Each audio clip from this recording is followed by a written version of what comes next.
시청자 여러분 안녕하십니까? 하나님의 말씀을 사랑하는 자슈아 K입니다.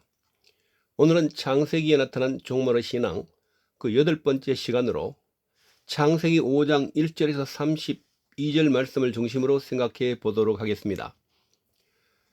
창세기 5장은 단순한 족보의 나열처럼 보이지만 종말론적 관점에서 볼 때 인류의 시작과 끝 그리고 그 너머의 소망을 관통하는 매우 강력한 메시지를 담고 있습니다. 그럼 창세기 5장의 방대한 족보를 세 가지 핵심 포인트로 요약해 드리겠습니다. 아담의 계보 1절에서 2절. 하나님께서 사람을 하나님의 형상대로 창조하시고 복을 주셨던 인류의 기원을 다시 확인합니다. 죽음의 반복 3절에서 32절까지. 아담부터 노아까지 10대에 걸친 인물들이 등장합니다. 낳고 살다가 죽었더라는 기록이 반복되는데 이는 죄로 인해 인간에게 찾아온 죽음의 필연성을 보여줍니다. 두 가지 예외의 소망. 에녹, 하나님과 동행하다가 죽음을 보지 않고 하늘로 옮겨짐으로써 생명의 소망을 보여줍니다. 노아, 심판의 시대에 위로와 안식을 줄 자로 선택되며 새로운 시작을 암시합니다. 이를 한 문장으로 요약하면 죄로 인한 죽음의 굴레 속에서도 하나님과 동행한 자를 통해 생명의 소망을 이어가시는 하나님의 족보라고 할 수 있습니다. 그럼 창세기 5장의 말씀을 가지고 죽음의 계보 속에서 피어난 생명의 소망이라는 제목으로 잠시 생각해 보도록 하겠습니다. 첫 번째로 족보의 엄중한 경고, 죽었더라. 창세기 5장의 반복된 리듬은 낳고 살다가 죽었더라입니다. 그렇게 오래 살았던 무두셀라 969세라 할지라도 결국은 이 죽음을 피하지 못했습니다. 종말의 현실, 이 족보는 아담의 타락 이후 인류에게 찾아온 죄의 결과인 죽음이 얼마나 처절하게 집행되고 있는지를 보여줍니다.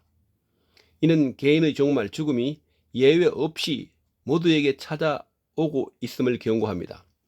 세속적인 업적의 허무, 그들이 세상에서 무엇을 이루는지 보다 결국 죽음 앞에서는 혼자 단독자라는 사실이 강조됩니다. 그러므로 종말론적 신앙은 우리가 반드시 죽는 존재임을 인정하는 데서부터 시작됩니다. 두 번째로 심판의 징조와 무드셀라의 기다림. 족보 속 인물들의 이름과 수명에는 하나님의 심판과 인내라는 종말론적 사인이 숨겨져 있습니다. 무드셀라의 이름, 그의 이름은 그가 죽을 때 그곳 심판을 보내리라는 의미를 내포합니다.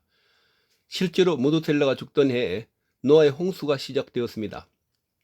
하나님의 오래 참으심, 가장 오래 산 무드셀라의 수명은 곧 인류가 회개하고 돌아오기를 기다리시는 하나님의 긴 인내를 상징합니다. 하지만 그 기다림에도 결국 종말 끝은 반드시 옵니다. 세 번째로 종말을 이기는 삶, 에녹의 동행. 죽음의 행진이 계속되는 족보 속에서 유일하게 그 흐름을 끊는 인물이 등장합니다. 그가 바로 에녹입니다. 죽음을 보지 않는 소망. 에녹은 하나님이 그를 데려가심으로 세상에 있지 아니하였더라고 기록되어 있습니다. 이는 장차 성도가 맞이할 궁극적인 승리, 즉 부활과 휴거의 종말론적 예표입니다. 일상의 종말론. 에녹이 특별한 일을 해서 죽음을 면한 것이 아닙니다. 그는 자녀를 낳으며 평범한 일상에서 하나님과 동행했습니다. 그러므로 참된 종말론적 신앙은 세상을 등지는 것이 아니라 내일 종말이 올지라도 오늘 이 현실 생활에서 하나님과 함께 걷는 것입니다. 네 번째로 안식을 예비하는 남은 자 노아. 족보의 마지막은 노아로 연결됩니다. 라멕은 노아를 낳으며 여호와께서 땅을 저주하심으로 수고롭게 일하는 우리를 이 아들이 안위하리라고 29절에 고백합니다. 심판 넘어 안식. 종말은 파괴로 끝나지 않습니다.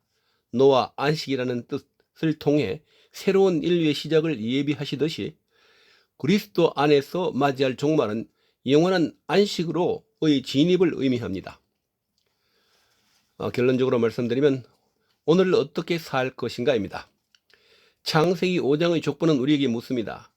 그것은 죽음으로 끝나는 인생의 숫자에 매몰될 것인가? 아니면 영원한 생명을 주시는 하나님과 동행할 것인가?